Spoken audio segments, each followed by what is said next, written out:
Olá pessoal, bem-vindo ao canal. Meu nome é Sandra Dio, sou advogada e ativista contra o tráfico humano.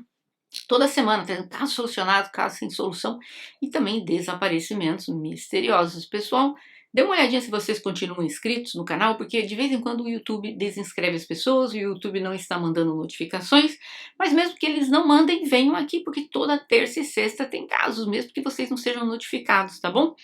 Vamos ao caso de hoje. Esse caso ocorreu em São José, na Costa Rica, no ano agora de 2020. É o caso de Maria Luísa Cedenho. Ela nasceu em 1977, ela se formou na Faculdade de Medicina da Universidade de São José e ela se tornou uma anestesista. E ela também era uma especialista em reabilitação e medicina cirúrgica. A Maria Luísa teve um namorado que ela o conheceu quando estudava medicina e namoraram por muito tempo. No entanto, o relacionamento deles acabou em fevereiro de 2020. Ela ficou muito deprimida, ela queria arejar a cabeça, escapar de todos os problemas e ela decidiu passar o fim de semana num local tranquilo, com praias belíssimas.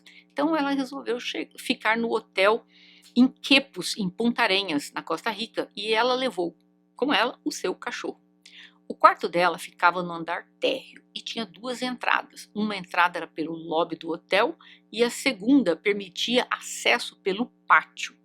A Maria Luísa escolheu este quarto porque ela estava com o seu cachorro. Então ela queria às vezes levar o cachorro lá fora e sairia por essa porta sem passar pelo lobby do hotel. Ela chegou lá num sábado, no dia 18 de julho de 2020, e ela ficaria até o dia 20 de julho, apenas 2 dias, um final de semana. Ela foi mesmo somente para arejar a cabeça, ficar num hotel luxuoso e tal. E ela começou a mandar mensagens para toda a família, dizendo que o hotel tinha todas as amenidades de um grande hotel. Ela estava adorando tudo.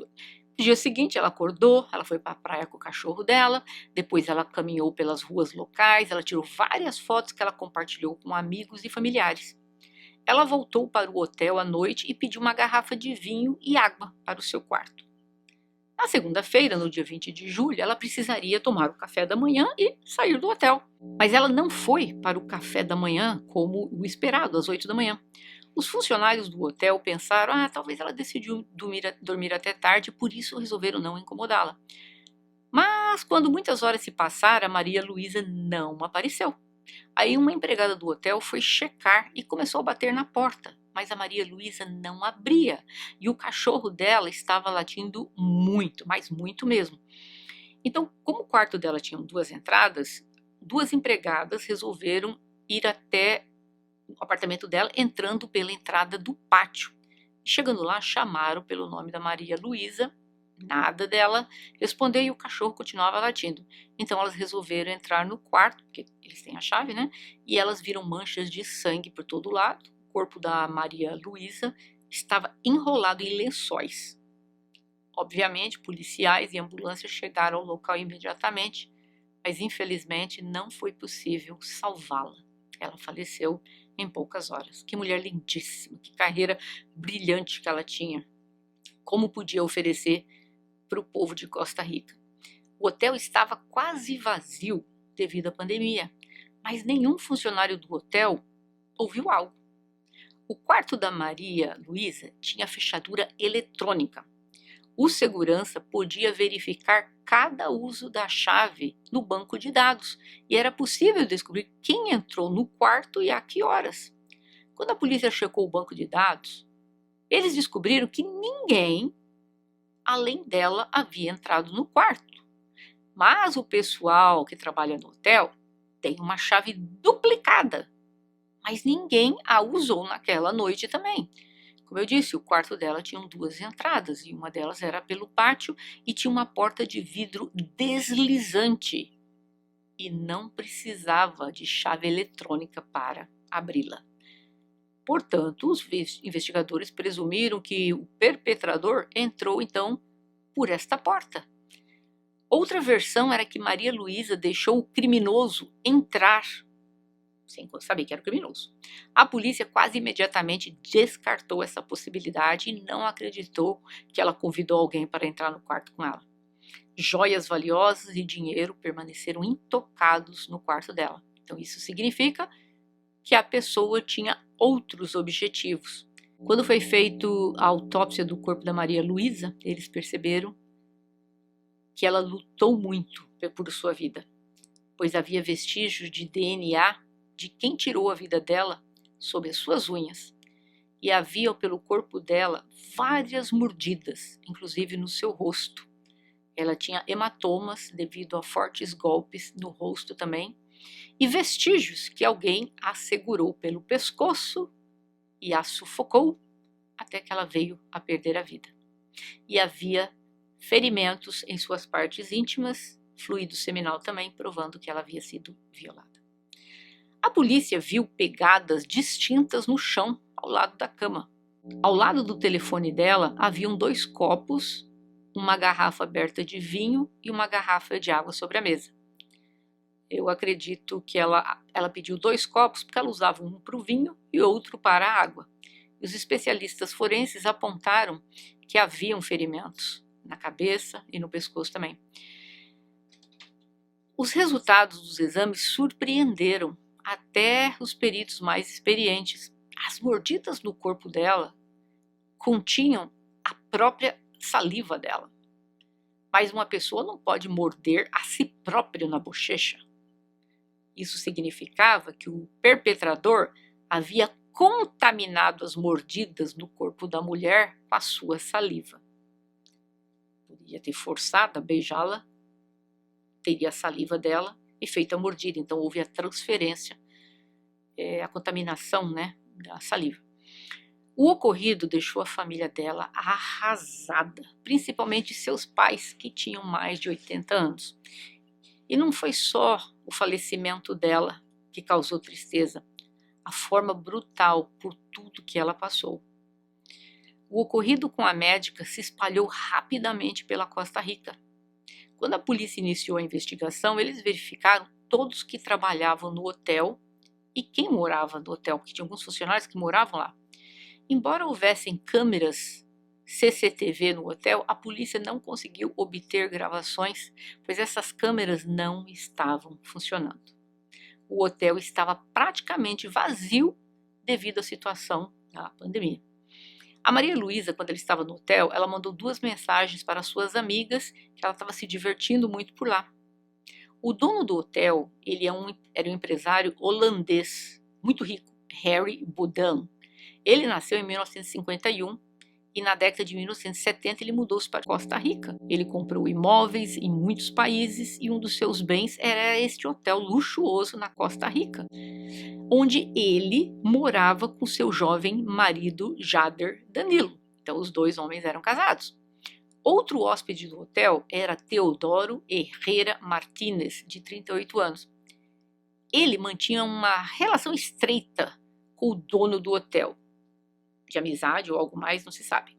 Eles se conheceram em um dos bares onde o Teodoro trabalhava como stripper, isso mesmo, o rapaz dançava lá, sem a roupinha e tudo mais.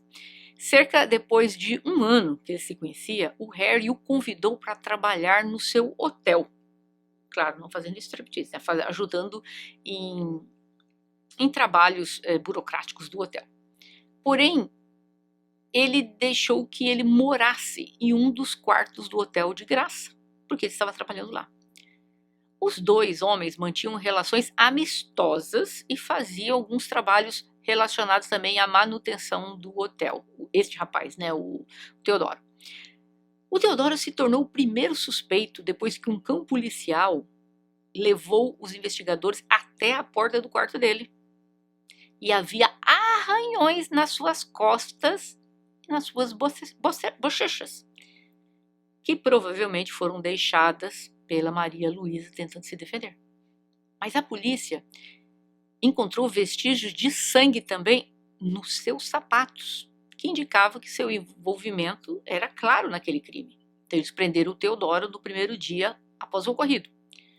O enviaram para a prisão por 6 meses. Durante esse período, as autoridades tiveram que concluir a investigação e estabelecer todos os detalhes do ocorrido e levar esse caso para o tribunal. 5 dias após o falecimento da Maria Luísa, a polícia prendeu um segundo suspeito, Luiz Carlos Miranda Izquierdo, de 36 anos. E ele era um amigo próximo do dono do hotel. Ele trabalhava como relações públicas do Harry e ele também morava no hotel. A polícia não divulgou detalhes das evidências que tinham ou que tiveram para prender o Luiz Carlos, mas, no entanto, logo se soube que o Luiz Carlos deixou uma das mordidas no corpo da Maria Luísa. Foi comprovado que uma daquelas mordidas foi dada por ele. Então, ele e o Teodoro ficaram presos por 6 meses. A polícia prendeu também, depois de alguns dias, o dono do hotel, o Harry, isso mesmo. Uma das mordidas no corpo da mulher, da médica, correspondia à arcada dentária do Harry. Gente, a nossa arcada dentária é quase como as nossas impressões digitais, elas são únicas, ninguém tem a mesma impressão digital um do outro, como ninguém tem a mesma arcada dentária idêntica um do outro. Então, se foi achado que a mordida dele correspondia à arcada dentária dele, foi ele, pelo menos um deles. Os investigadores acreditavam que ele sim era uma das 3 pessoas envolvidas no caso. Claro que todos negaram qualquer envolvimento. Disseram que nem a conheciam. O Henry ficou na prisão domiciliar devido a problemas de saúde. Ele era bem mais velho que os demais. A polícia interrogou o marido do Harry e ele negou que o Harry pudesse estar envolvido no caso e ele descreveu detalhadamente o dia que tudo aconteceu. Ele disse que ele acordou cedo para ajudar o Harry a tomar banho e a se vestir, porque o Harry já era de idade e tinha uns problemas de saúde. E depois ele voltou a dormir até o meio-dia. E ele acordou, comeu alguma coisa e foi para o escritório. Naquela época, seu trabalho que ele estava fazendo para o hotel era criar um site para melhorar o andamento, o atendimento do hotel. Ele disse que ele e o Harry estavam dormindo quando o telefone tocou por volta da 1h da manhã e o Harry atendeu e era o segurança do hotel informando que o Teodoro havia roubado um pouco de cerveja do bar do hotel e estava vagando pelos corredores. Então o Harry e o marido foram procurar pelo Teodoro e eles o encontraram de shorts, sem camisa, com cerveja na mão. O Harry tirou a cerveja da mão dele, jogou no chão e disse para o Teodoro ir para a cama e pensar aonde ele iria morar, porque ele não o queria mais morando no hotel. Depois disso, o Harry e o marido foram para o quarto. Essa é a história do marido do Harry. A polícia achava que o Danilo também estava envolvido nesse crime, mas ele não conseguia encontrar nenhuma evidência assim para provar que foi ele. No final de 2021, o Harry vendeu o hotel. A polícia, suspeitando que ele poderia fugir do país, suspenderam a prisão domiciliar e o colocaram num hospital da prisão em março de 2022. Ele disse que não gostou dos cuidados recebidos, ele disse que o serviço era precário, alegando violações dos direitos humanos. O julgamento começou em setembro de 2022. O Ministério Público acreditava que o Teodoro ele era o principal culpado, porque ele tinha arranhões no corpo e o seu DNA estava sobre as unhas da Maria Luísa, além dos vestígios e também dos fluidos. Uma coisa que eu não consigo entender. Como que a polícia diz assim, nós temos quase certeza que foi o Teodoro, mas nós não temos provas evidentes. Gente, arranhões no corpo dele, DNA dele sobre as unhas dela, fluido seminal dele encontrado nela. Isso não são provas suficientes? O Harry compareceu ao tribunal numa cadeira de rodas, se fazendo do velhinho que não pode nem andar, acompanhado pelo advogado que apresentou uma petição para transferir seu cliente para a prisão domiciliar por problemas de saúde, porém o tribunal negou o pedido. O Ministério Público apresentou sua versão do ocorrido. Eles acreditavam que na noite de 19 para 20 de julho de 2020, 3 suspeitos entraram no quarto da Maria Luísa e a atacaram. Eles entraram pela porta de vidro. Pelo fato que ninguém ter ouvido os gritos da mulher, é porque o hotel estava vazio. Os promotores concluíram que ela estava dormindo quando os três a atacaram. Provavelmente alguém cobriu a boca dela com alguma coisa para que ela não emitisse nenhum som.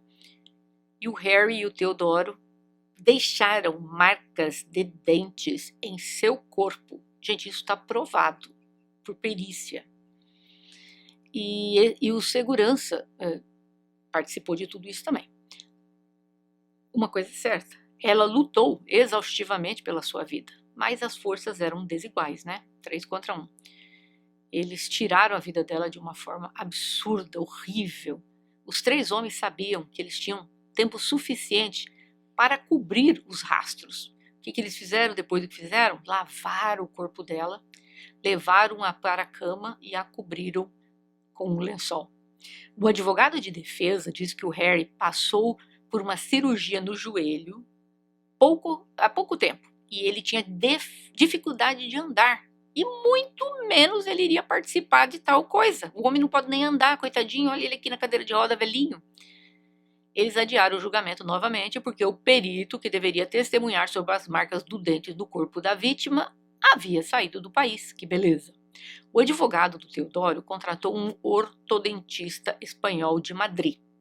E esta mulher disse que as marcas de dentes na pele não eram provas suficientes para provar que eram os dentes deles. O depoimento dela deveria durar 2 dias, mas ela voltou para a Espanha após 1 dia. É que ela disse que ela se sentiu intimidada pelo Ministério Público. Isso questionou porque eles questionaram a competência dela para estar dando a opinião dela como perita. Ela da Espanha dando opinião de perícia dentro da Costa Rica. Ela não era credenciada por nenhuma associação profissional da Costa Rica. Então, o que ela está aparecendo ali de perita? Como? O promotor estava convencido que mais de uma pessoa tirou a vida da Maria Luísa. Não poderia ter sido somente uma pessoa. Por isso, eles insistiam que os 3 homens estavam envolvidos. A defesa do Teodoro questionou a teoria de que mais de uma pessoa estava envolvida no caso, e os advogados criticaram certas deficiências do exame realizado pelo judiciário e apontou assim inconsistências que deveriam ter sido a base para a absolvição do Teodoro. O tribunal ouviu o depoimento do investigador principal que conduziu o caso. Ele disse que levaram mais de 5 horas inspecionando minuciosamente a cena do crime. Eles perceberam que o corpo da Maria Luísa foi lavado antes de ser transferido para a cama. Quando os peritos aplicaram luminol no banheiro, não havia marcas de sangue no chão do quarto do hotel, mas havia manchas de sangue no banheiro. Eles tinham limpado, mas o luminol mostrou. Então, quando eles tiraram a vida dela, levaram ela para lá, lavaram e voltaram. Colocaram no quarto, então não tinha sangue nem nada perto da cama dela. Mas havia marcas de dedos nos tornozelos da Maria Luísa. Os especialistas acreditaram que pelo menos 2 pessoas carregaram o corpo da Maria Luísa para a cama. E contra o Teodoro Martínez, haviam evidências irrefutáveis contra ele. Ficou provado que na parte interna e externa dos seus sapatos havia sangue. Isso poderia significar que ele estava descalço no momento do crime e ele manchou os pés de sangue antes de calçar o sapato. Eles também encontraram sangue no seu telefone e também fluido seminal dele. O Teodoro Martínez não pôde alegar que ele não estava envolvido no ocorrido com base em tantas provas. Teodoro admitiu depois que ele teve sim um contato íntimo com ela, mas negou que ele tivesse feito todo o resto que ele estava sendo acusado. Soube-se que o Harry fez uma cirurgia na mesma clínica aonde a Maria Luísa trabalhava como médica. Mas ela não foi a anestesista da clínica que deu anestesia para o Harry lá no hospital, porque cogitou-se que eles se conheciam. Durante o julgamento tentaram dizer não se eles se conheciam e tal. Acontece que ele disse que ele não a conhecia, que ele descobriu que ela estava hospedada no hotel só depois de receber a ligação dizendo que havia uma mulher sem vida em um dos quartos. Durante um dos interrogatórios, eles perguntaram ao Harry por que as câmeras de segurança não estavam funcionando no hotel dele. Ele disse que não funcionava por causa de problemas financeiros. Tinham 5 ou 6 câmeras de baixa qualidade e todas estavam quebradas.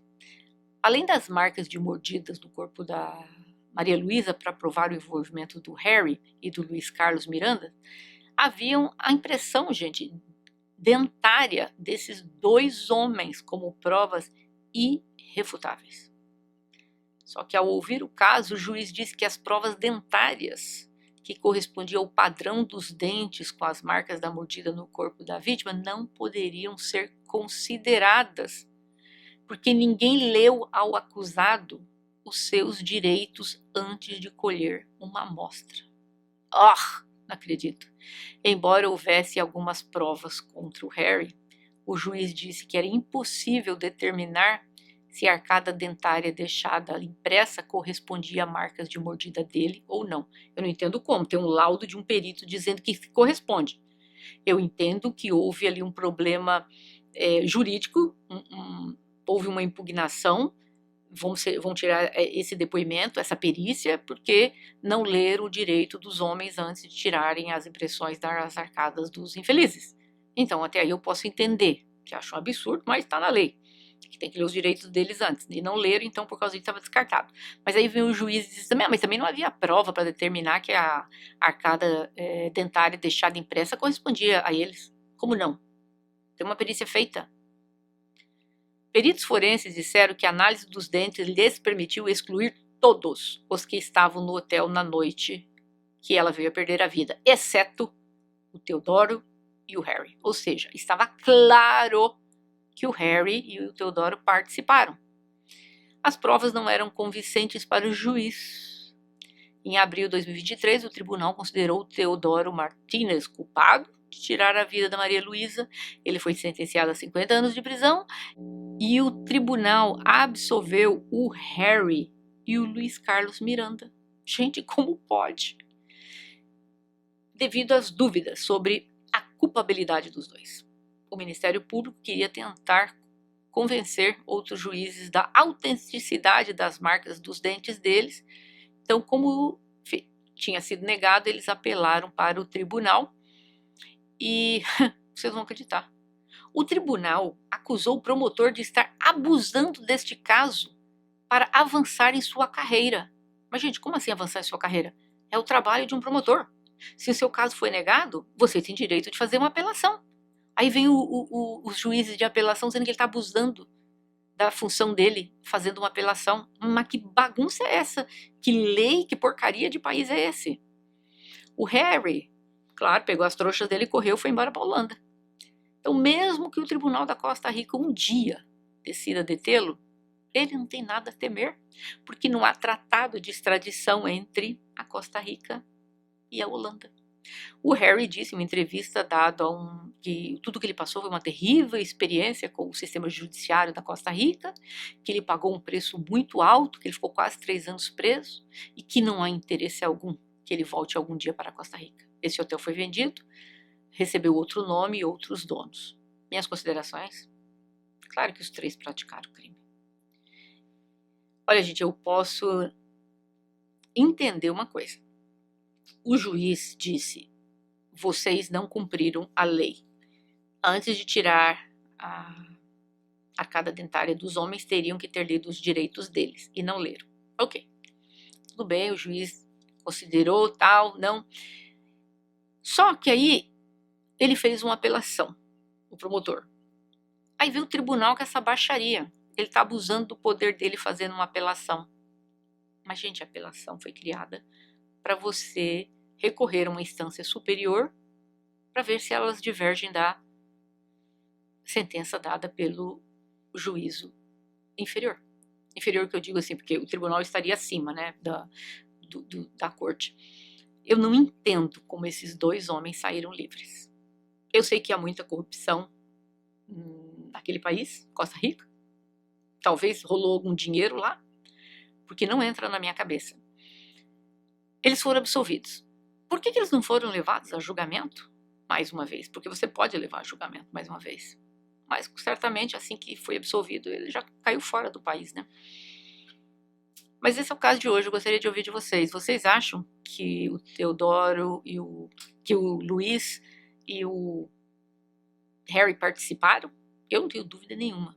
Infelizmente, 2 trastes saíram livres, uma moça com uma vida brilhante pela frente, uma médica promissora, uma carreira linda, uma moça bonita, perdeu a vida de uma forma tão sem sentido.